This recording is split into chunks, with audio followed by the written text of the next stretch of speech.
गीता अध्ययन के सेशन में आप सभी का स्वागत। जहां हम राणा सर के साथ भगवद गीता के तीसरे अध्याय को जानने का प्रयास कर रहे हैं।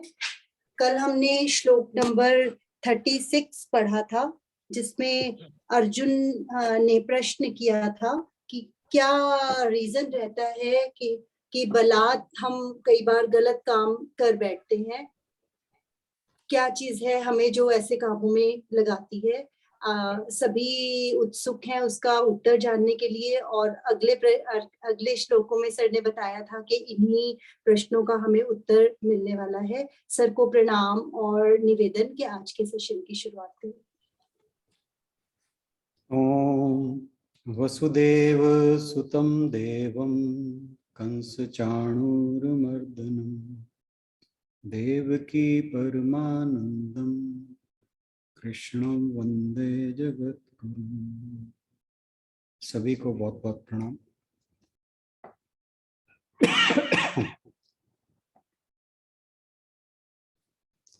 कल के प्रश्न ने वाकई उत्सुकता तो बढ़ा ही दी थी कि वह क्या है जो हमें ना चाहते हुए भी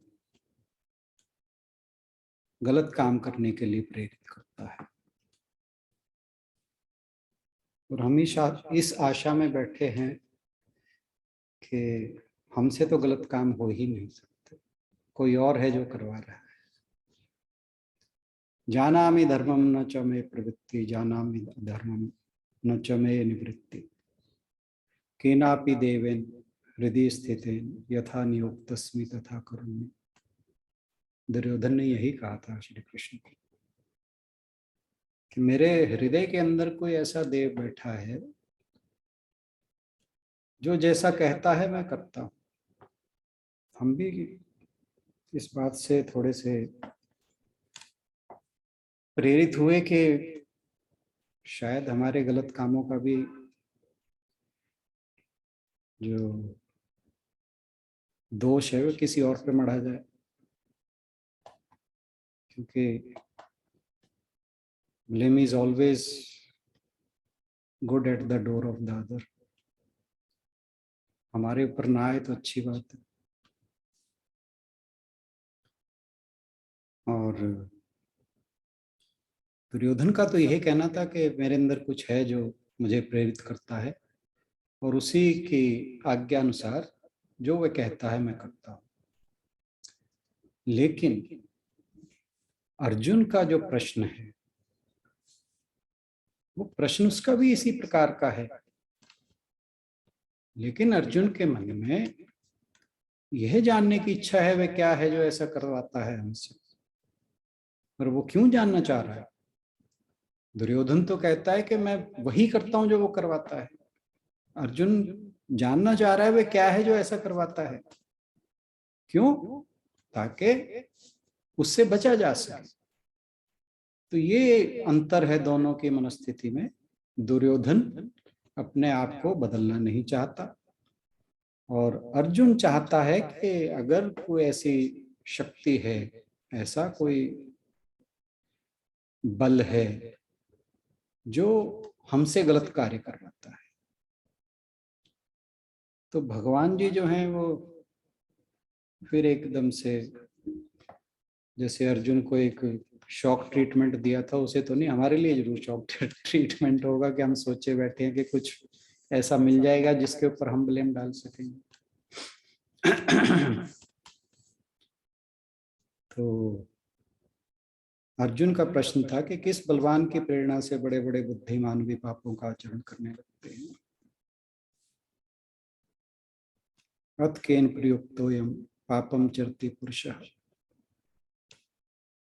तो अब जो ये श्लोक है, इस अध्याय के अंतिम श्लोक तक भगवान जी इसी प्रश्न का उत्तर देते हैं और वे बताते हैं कि हमें, जो हम ये कह रहे हैं कि हम किसी एक्सटर्नल फोर्स की वजह से गलत काम हमसे हो जाते हैं, तो ऐसी कोई बाहरी शक्ति नहीं है। तो जैसे बहुत से धर्मों में शैतान की बात होती है, सैटन की बात होती है, परंतु हमारा जो सनातन धर्म है, हमारे जो भारतीय धर्म है, वे इस प्रकार के किसी भी एक्सटर्नल फोर्स के अस्तित्व से बिल्कुल इनकार करते हैं। हमारे यहाँ कहा जाता है कि ऐसा जो कुछ भी है वह हमारे भीतर ही है, और अगर पूछो तो है क्या वो, तो वो है अज्ञान। अज्ञान ही सभी समस्याओं का कारण है। और अज्ञान क्या है?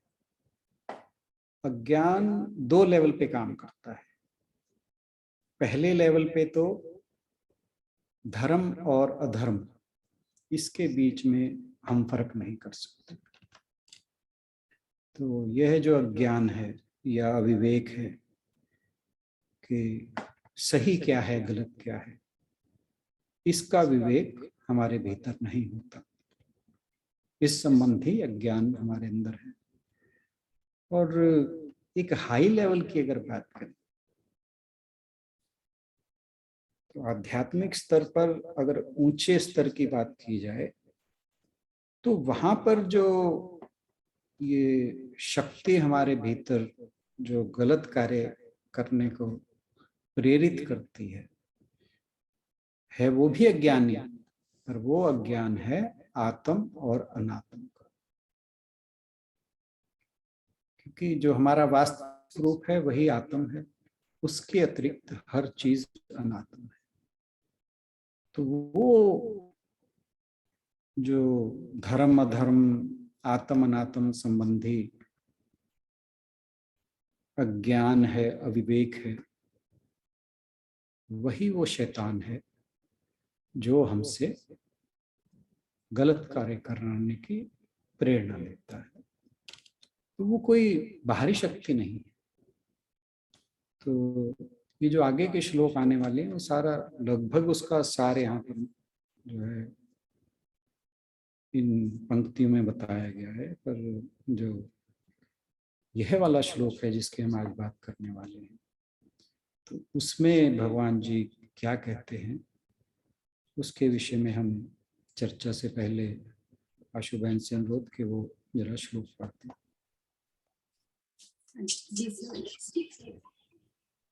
श्री भगवान उवाच काम एष क्रोध एष काम एष क्रोध एष रजो गुण समुद्भवः रजो गुण समुद्भवः महाशनो महापाप्मा महाशनो महापाप्मा विद्धेय विद्धेय नमिह वैरिणम विद्धेय नमिह वैरिणम। सर ठीक पढ़ा है? लगभग कहाँ विध्येनम गड़बड़ हुई? विध्येनम इह वैरिणम।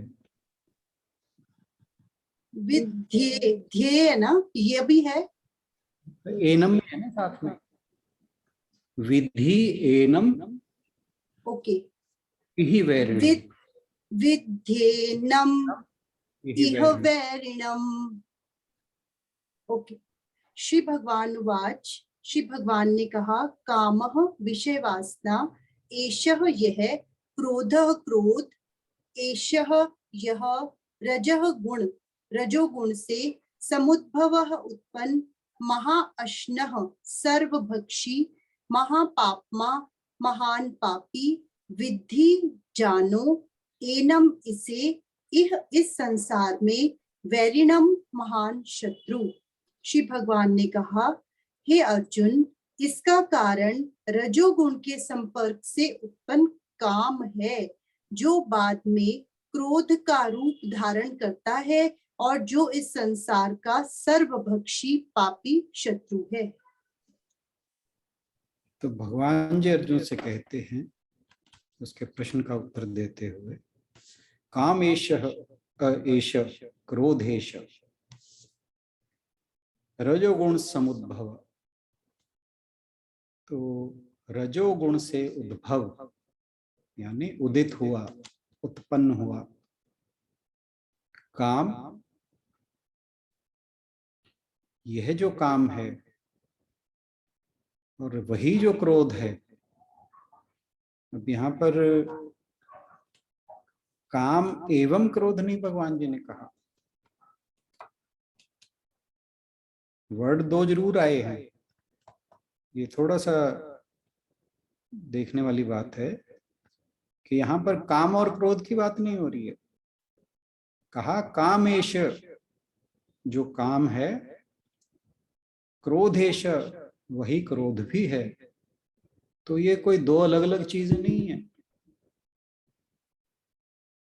तो यहाँ पर मतलब अगर हम ग्रामेटिकली बात करें तो एक वचन का प्रयोग हुआ, बहुवचन का नहीं। या संस्कृत में द्विवचन होता है बहुवचन की वजह। तो कि जो ये रजोगुण से प्रकृति के जो गुण हैं सत्व रज तमस, उनमें से जो रजोगुण है उससे उत्पन्न काम और वही क्रोध, जो काम क्रोध का रूप भी है, वही सभी समस्याओं का कारण है। उसी से ही सभी अनर्थ होते हैं। पहले काम उत्पन्न होता है, फिर इसी काम से क्रोध उत्पन्न होता है। जो प्रकृति के तीन गुण हैं, तो मनुष्य के स्वभाव में ये तीनों रहते हैं, सत्व रजस तमस। जो सत्व प्रधान व्यक्ति होता है वो सात्विक सीधा सच्चा होता है, और जो रजोगुण प्रधान होता है उसमें क्रियाशीलता अधिक होती है, राजसिक प्रवृत्ति होती है। और जो तमोगुण प्रधान होता है उसमें तामसिक प्रवृत्ति होती है, आलस, निद्रा, प्रमाद, इस प्रकार के गुण होते हैं।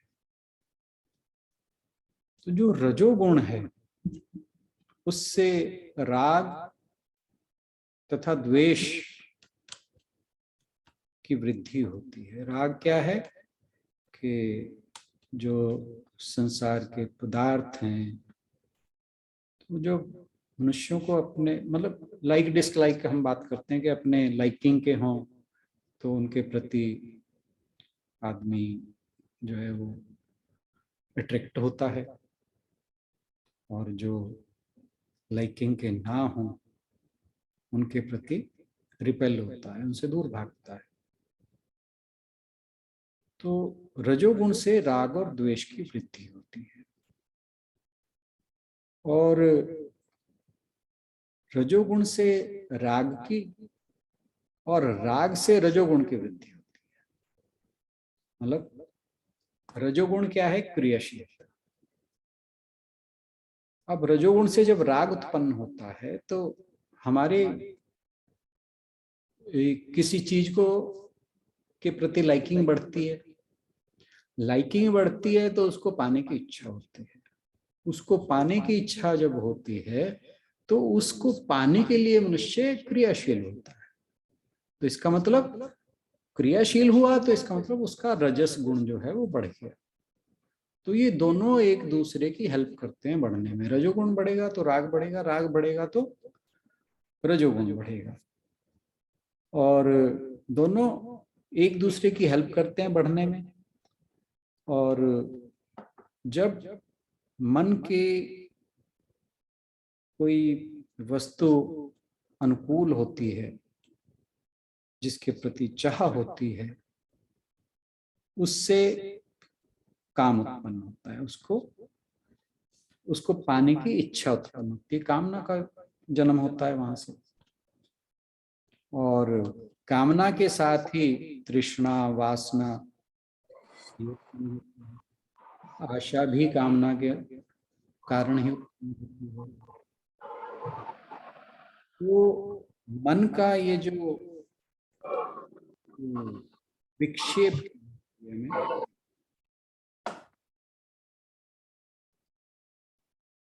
तो वो किसी भी वस्तु को प्राप्त करने के लिए हमारे मन में स्पृहा जागती है। जो पहले हमने की हुई है ये बातें गीता जी। तो जब उसके प्रति स्पृहा जागती है, इच्छा बढ़ती है, तो वो काम कहलाता है। और जो ये इच्छा होती है वो किसी ऐसी वस्तु के लिए होती है जो पहले हमारे पास ना हो, उसे प्राप्त करने के लिए होती है। और अगर वो इच्छा हमारी पूर्ति ना हो, उस कामना की पूर्ति ना हो, उस कामना की पूर्ति में कोई चीज बाधा बने, तो उससे क्रोध उत्पन्न होता है। तो अब मनुष्य कामना तो बहुत सी चीजों की करता है,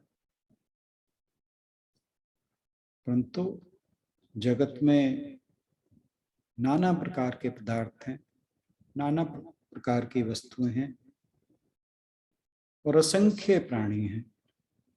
अब सबकी इच्छा सब कुछ प्राप्त करने के लिए तो कभी पूरी हो ही नहीं सकती। तो मनुष्य बहुत सी चीजें पाने की कामना करता है, उनके लिए प्रयत्नशील होता है, प्रयास करता है उन्हें पाने का। जैसे मान लीजिए एक व्यक्ति किसी घर जाता है, उसको ये आशा रहती है कि दूसरा उसका सत्कार करे। अगर सत्कार नहीं मिलता तो क्रोध होता है। तो जितनी कामनाएं हमारे अंदर होती हैं, उनमें से जो भी पूरी नहीं होती, उससे क्रोध का जन्म होता है। और चाणक्य नीति में आता है कि दिवा पश्यति नौलुको काको नक्तम न पश्यति अपूर्वः कोऽपि कामांधो दिवा नक्तम न पश्यति। कि जो उल्लू है वो दिन में नहीं देख पाता। दिवा पश्यति नौलुको, कि उल्लू दिन में नहीं देख सकता। काको नक्तम न पश्यति, कौवा रात में नहीं देख सकता। अपूर्वः, और बड़ी आश्चर्य की बात है, कोऽपि कामांधो, जो काम में अंधा हो चुका है, न दिवा नक्तम न पश्यति, उसे ना दिन में दिखाई देता है ना रात में दिखाई देता है। तो काम अंधा है, असहनशील है। कोई भी विघ्न या बाधा उसके रास्ते में आती है तो उसे सहन नहीं कर पाता। और अगर काम शांत हो जाए तो क्रोध अपने आप शांत हो जाता है। तो अगर क्रोध को शांत करना है तो उसका एक ही उपाय है, वो है काम को शांत करना, कामना काम वासना को शांत करना। एक चीज मुझे एक कमेंट्री में बहुत अलग लगी और I would like to share. पहली बार मुझे एक ऐसा विचार इस बारे में पढ़ने को मिला कि हम कहते हैं कि जब एक व्यक्ति की कोई बहुत प्रबल इच्छा पूरी हो जाती है तो उसे क्षणिक शांति मिलती है, अस्थायी शांति नहीं मिलती।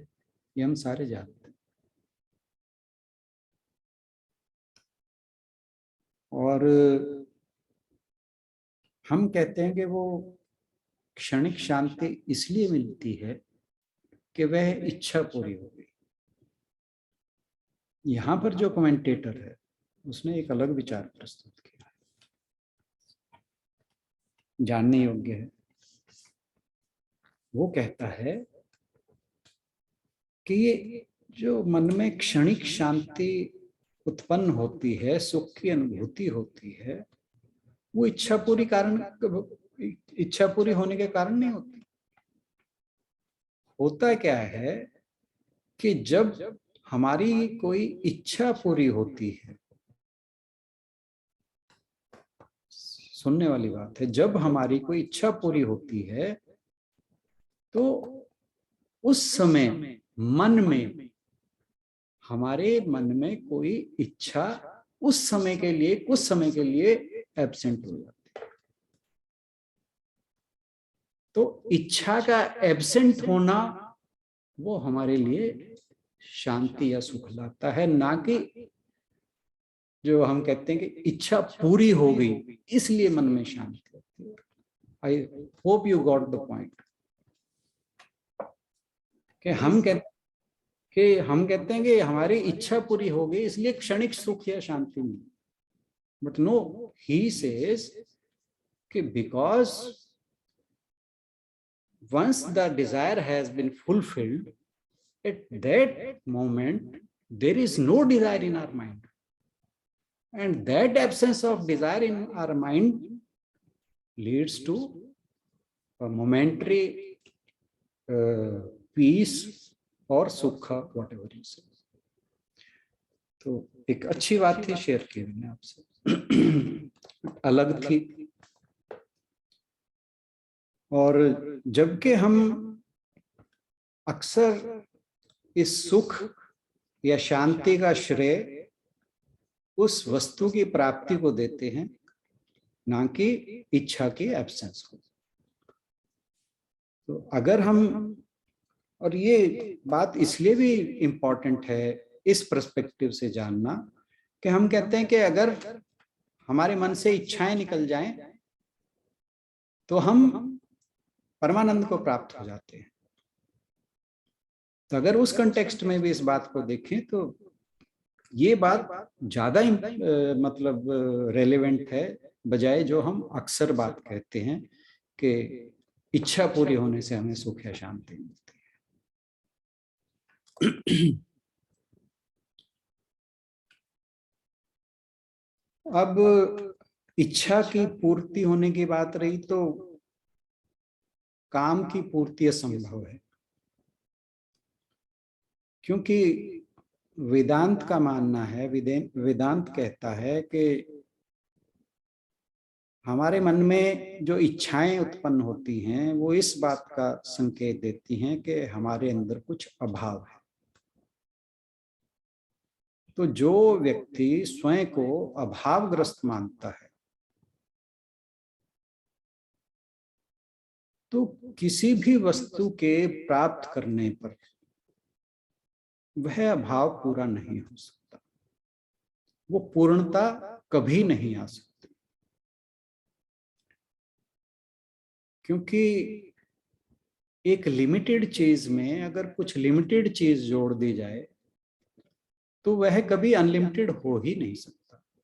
फाइनाइट प्लस फाइनाइट, थोड़ी सी मैथमेटिकल बात आ गई है कि finite plus finite will always be finite, वो कभी इन्फिनिट नहीं हो सकता। तो जब भी हम अब कितनी बड़ी से बड़ी संख्या ले लें, 1000, लाख, करोड़, अरब, व्हाटएवर, मिलियन, बिलियन, ट्रिलियन, उसमें मान लीजिए ट्रिलियन लेते हैं, उसमें 100 ट्रिलियन और जोड़ दीजिए, तब भी वो एक फाइनाइट नंबर ही रहेगा, वो इन्फिनिट कभी नहीं हो सकता।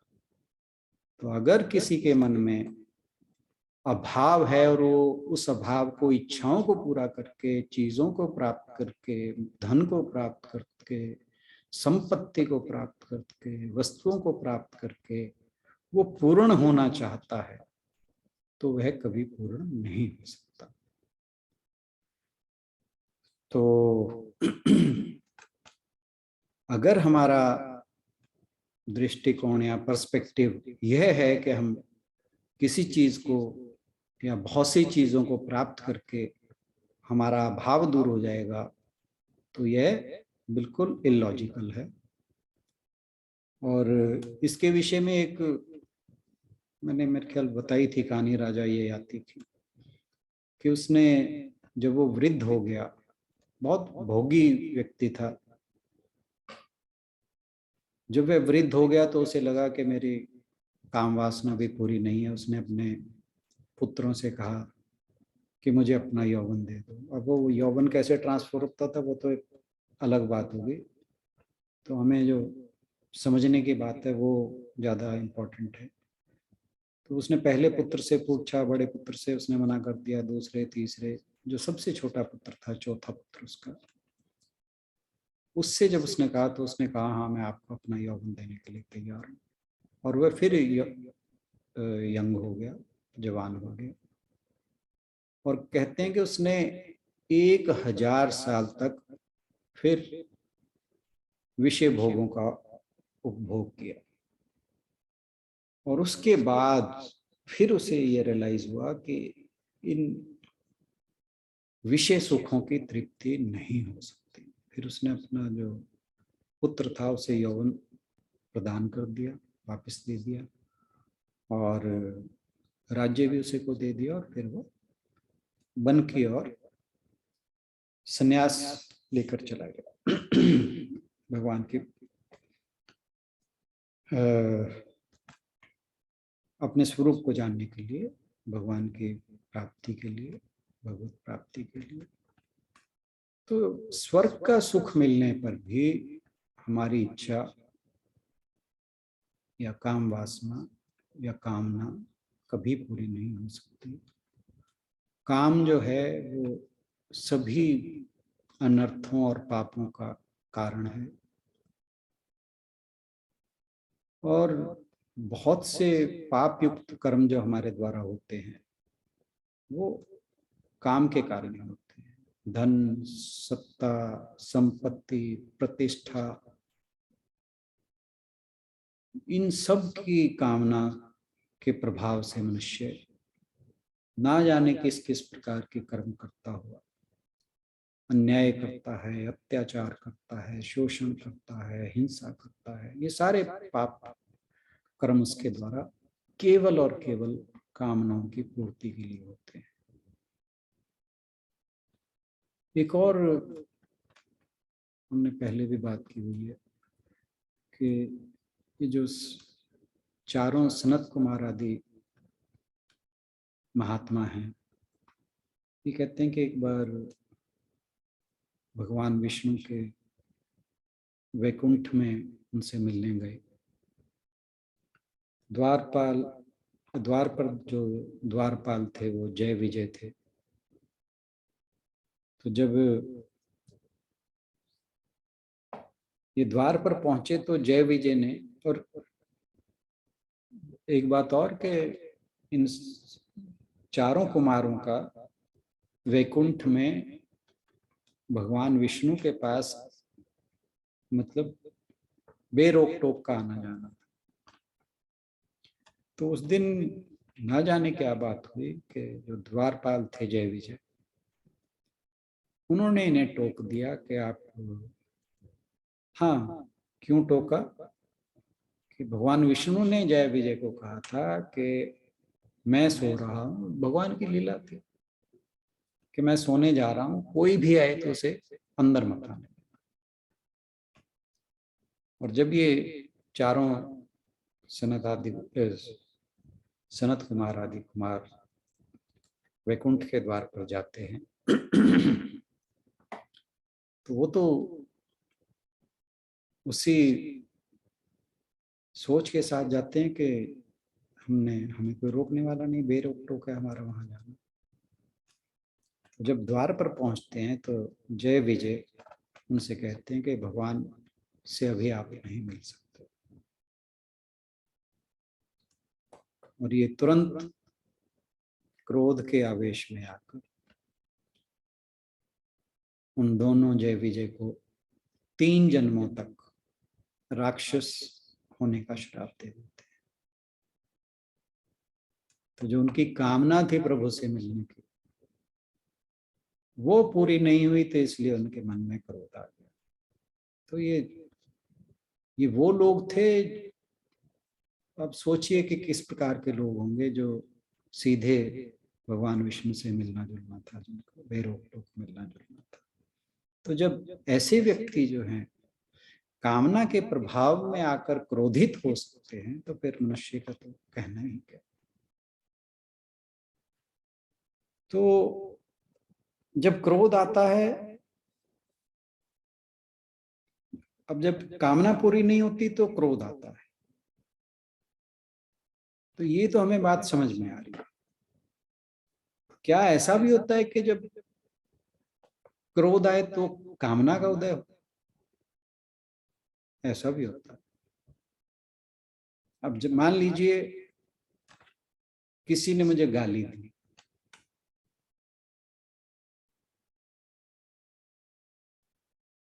या और एग्जांपल लेते हैं कि कोई व्यक्ति अपनी पत्नी के साथ जा रहा है और साथ निकलते हुए किसी युवक ने उसकी पत्नी पर कुछ अपशब्द बोल दिए,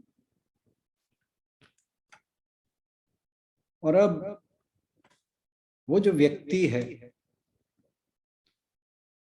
वो उस जिस व्यक्ति ने गाली दी है उसे मारने की उसके अंदर इच्छा उत्पन्न हो जाती है कि मैं तेरे को जान से मारूंगा। तो क्रोध के कारण भी कामना उत्पन्न होती है। तो यानी जैसे कामना से क्रोध उत्पन्न होता है ऐसे ही क्रोध से कामना उत्पन्न होती है। तो ये दोनों एक साथ रहते हैं और इनसे पार पाना बड़ा मुश्किल है।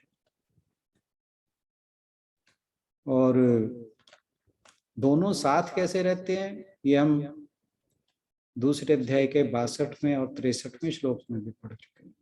ध्याय तो विषयान पुंसा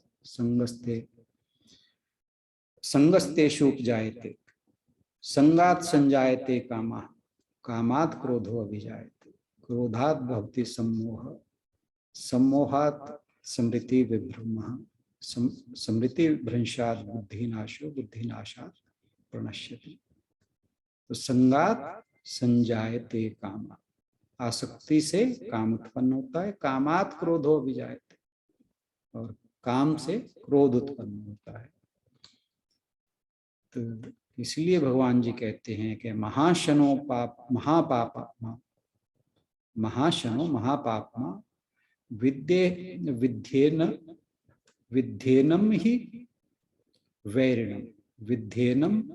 वैरिणम कि यह काम वासना महाशना और महापापमा है। महाशना जो वर्ड है इसका अर्थ है कि बहुत अधिक खाने वाला, या यूं कहें जिसकी भूख कभी शांत नहीं होती। जैसे अग्नि में कुछ भी डालो तो सब भस्म हो जाता है, अग्नि की भूख कभी शांत नहीं होती। उसमें जो भी डालते रहे, घी ईंधन कुछ भी डालते रहे, जितना डालेंगे उतनी वो भड़कती है। उसी प्रकार अगर हम सोचें कि भोगों का सुख से कामना शांत हो जाएगी तो वो शांत होने के स्थान पर और बढ़ती है। भोगों को करने से भोगों की तृष्णा बढ़ती है।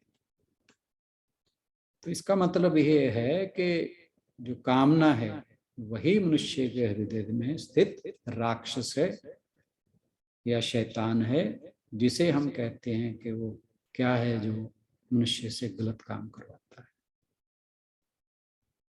और जो आत्म संबंधी अज्ञान है वही बुद्धि में कामना के रूप में व्यक्त होता है।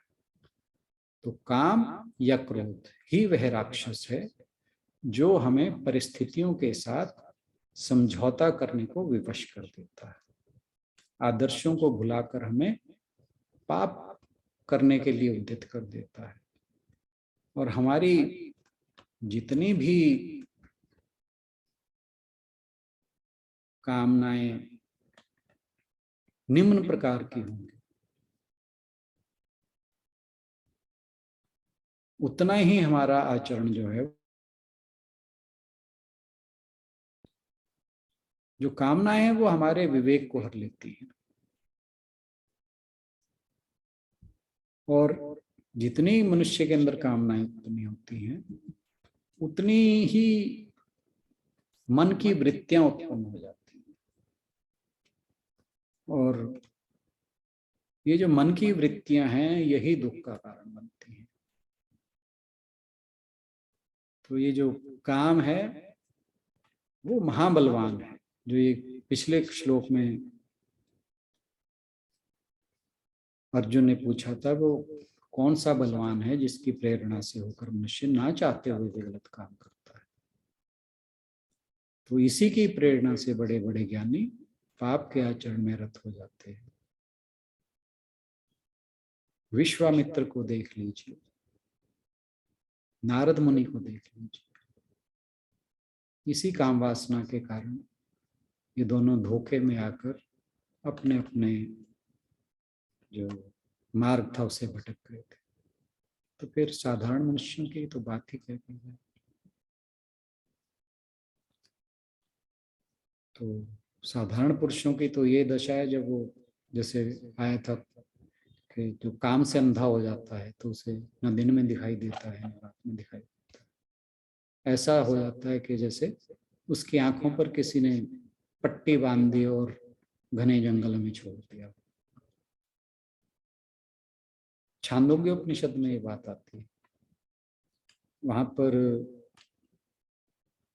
जब उद्दालक मुनि का बेटा श्वेत केतु गुरुकुल से अपनी शिक्षा पूरी करके आता है तो वह अहंकार में होता है। तो उसके पिता उसका अहंकार दूर करने के लिए उससे एक प्रश्न पूछते हैं कि क्या तुमने गुरुकुल में वह जाना जिसे जानने के बाद कुछ भी जानना शेष नहीं रहता। और वह सुनते ही उसका सारा अहंकार दूर हो गया, घमंड दूर हो गया। फिर उसने अपने पिता से रिक्वेस्ट की कि आप ही मुझे इसके बारे में बताइए, जिसे जानने के बाद फिर कुछ जानना शेष नहीं रहता। तो वो कहते हैं कि हे सौम्य, अपने पुत्र से कहते हैं कि जैसे किसी पुरुष को अपने देश गंधार से उसकी आंखों पर पट्टी बांधकर कोई अकेला ऐसे वन में छोड़ दे जहां कोई ना हो, तो वह उस वन में व्याकुल होकर अंधे के समान कभी पूर्व, कभी पश्चिम, कभी उत्तर, कभी दक्षिण दिशाओं में भटकता हुआ, टक्करों को खाता हुआ, गड्ढों में गिरता हुआ, चिल्लाता पुकारता फिरता है कि हाँ देखो मैं कितना कष्ट पा रहा, मेरे नेत्रों को बांधकर मुझे यहाँ जंगल में छोड़ दिया गया है, मैं अंधा हो रहा हूँ। तो ऐसा ही कुछ जो काम के अधीन होता है व्यक्ति, उसके साथ भी कुछ ऐसा ही होता है। काम की प्रेरणा से जो इसके वश में हो जाता है वो भी अलग अलग तरह के पापों का आचरण करता हुआ जो आध्यात्मिक मार्ग है उससे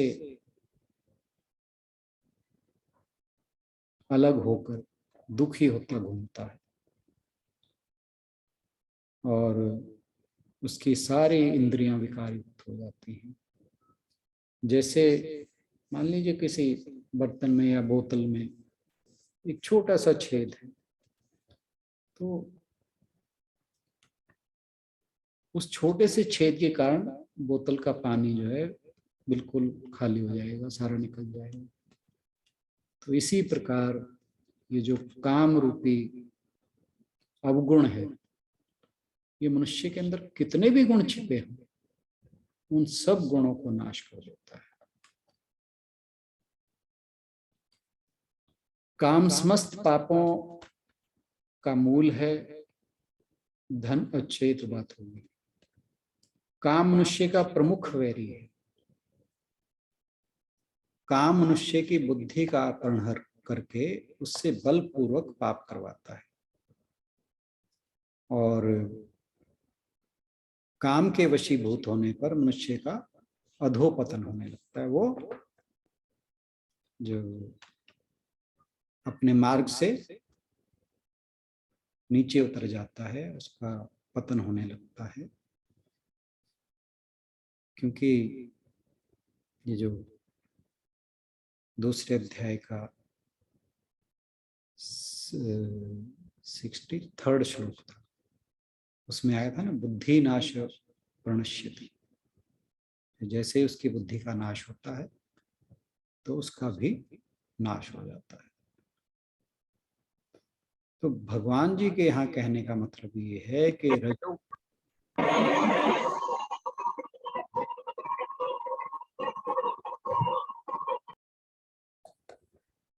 कि रजोगुण ही वह, रजोगुण से उत्पन्न ही वह जो काम है वही सबसे बड़ा शत्रु है, जिसकी प्रेरणा से मनुष्य बिना इच्छा किए भी पाप कर्मों में उद्यत होता है। मनुष्य काम के कारण भोगों में रहता,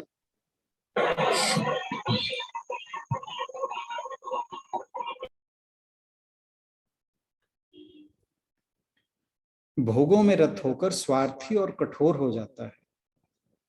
इससे उसका ना तो यश, ना केवल यश ही जाता है, उसकी शक्ति भी जाती रहती है, शांति भी जाती रहती है, सुख भी जाता रहता है। और कामना की चिंता से भय उत्पन्न होता है। कामना के ना पूरा होने या पूरा होने से चिंता उत्पन्न होती है, भय उत्पन्न होता है। चिंता किस बात की कि जो प्राप्त कर लिया वो कहीं चला ना जाए। भय किस बात का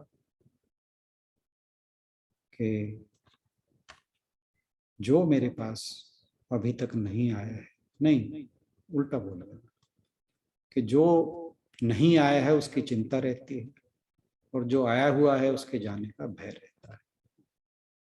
वो एक कहावत भी है कि चाह गई चिंता मिटी मनवा बेपरवाह। अब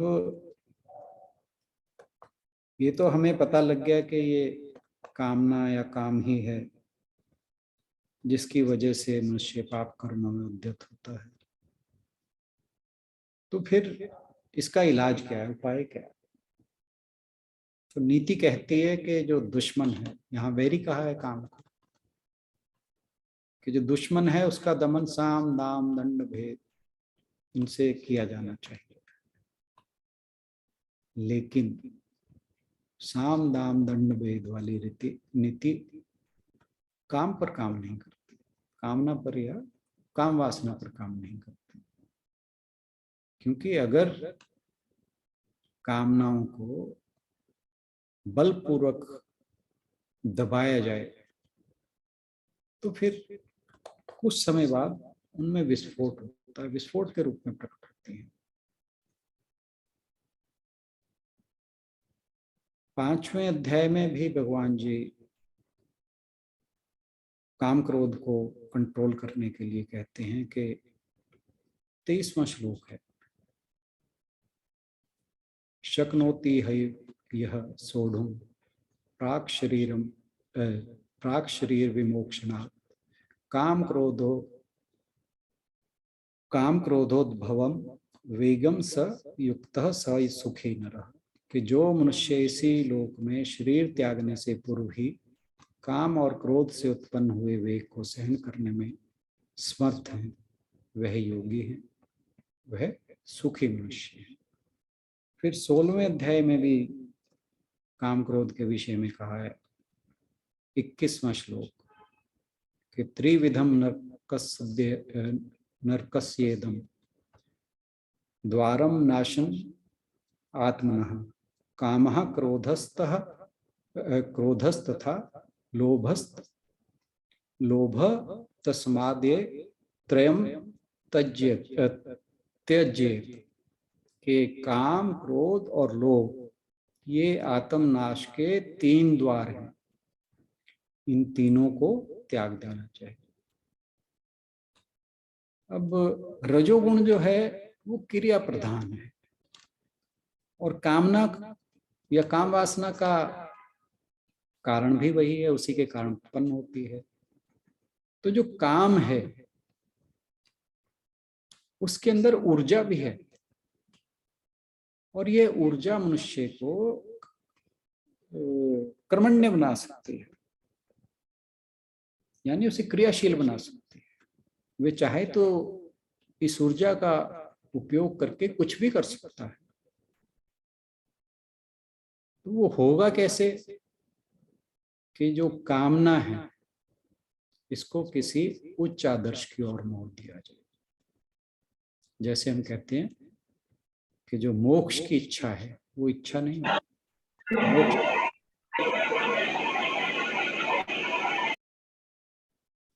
मोक्ष की जो कामना है वो कामना नहीं कहलाती। तो अगर दिशा परिवर्तन किया जाए कामना का, तो आध्यात्मिक उत्थान, परोपकार, सेवा, दान, कोई सामाजिक कार्य, नैतिक कार्य, तो इनमें अगर उसको लगाया जाए तो कामना का शुद्धिकरण हो जाता है। और अगर मनुष्य परमात्मा के प्रति संपूर्ण समर्पण कर दे तो वो काम को कल्याणकारी बना देता है। और भक्ति के रूप में कहा कि जो काम है वो प्रकट होकर दिव्य हो जाता है। जब मनुष्य अपनी कामनाओं को प्रभु को समर्पित कर दे, आत्मसमर्पण कर दे प्रभु के आगे, जैसे अर्जुन ने कहा था, तो वो जो काम है वो भक्ति के रूप में दिव्य होकर प्रकट होता है। और फिर यही काम जो है भक्ति का रूप धारण कर लेता है। तो आज के लिए इतना ही। बहुत बहुत धन्यवाद।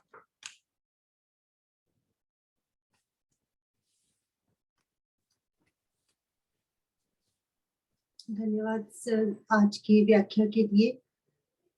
यदि किसी का कोई प्रश्न हो या टेक अवे तो जरूर अपनी बात कर सकते हैं, हमारे पास समय है अभी।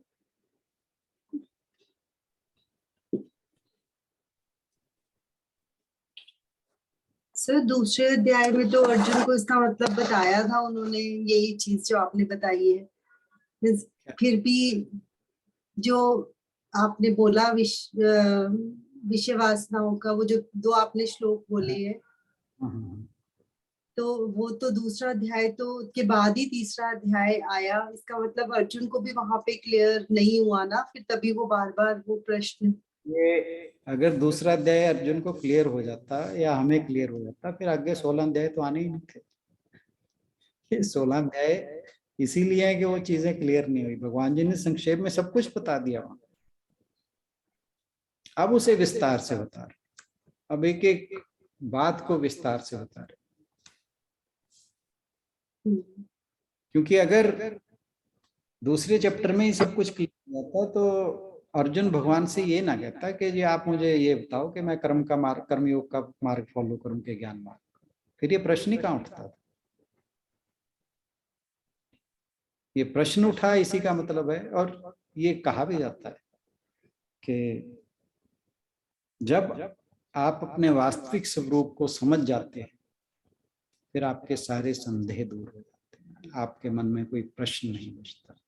अगर प्रश्न बचे हुए हैं तो इसका मतलब है कि अभी अपने स्वरूप के प्रति संदेह है। तो बहुत अच्छी बात है कि हमारे ग्रुप पे प्रश्न नहीं आते। ऐसा ना कहो सर, जो पूछते हैं वो भी पूछना बंद कर देंगे। हमारे तो अभी है बहुत प्रश्न।